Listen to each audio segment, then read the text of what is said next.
When your Midea portable air conditioner isn't working properly, systematic troubleshooting can help identify and solve most common issues. Let's walk through the essential diagnostic steps.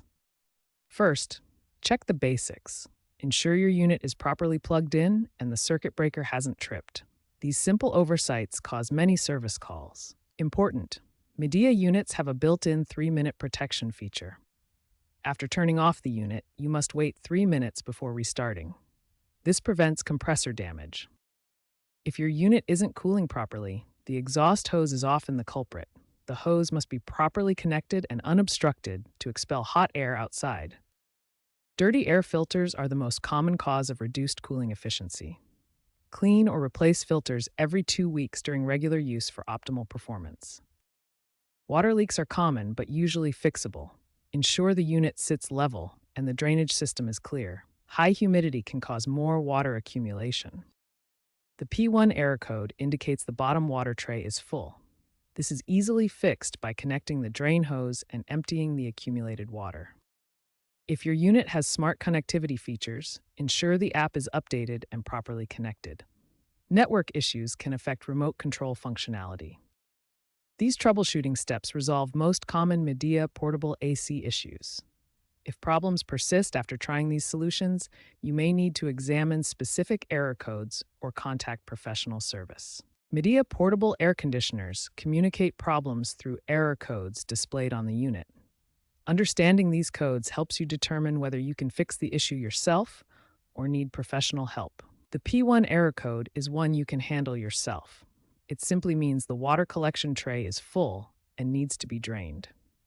This is normal maintenance that doesn't require a technician. However, most other error codes indicate sensor or communication problems that require professional service. These include E1, E2, E4, E5, E7, and EF codes.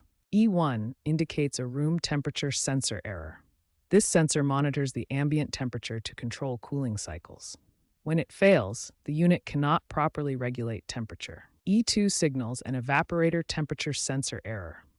The evaporator is the indoor coil that absorbs heat from your room. This sensor prevents the coil from freezing and ensures efficient cooling. Here's what a temperature sensor actually looks like inside your unit.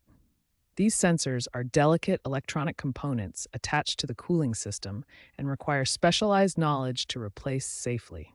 E3 indicates a condenser temperature sensor error on select models, while E4 suggests a display panel communication error. These involve complex internal systems that require professional diagnosis.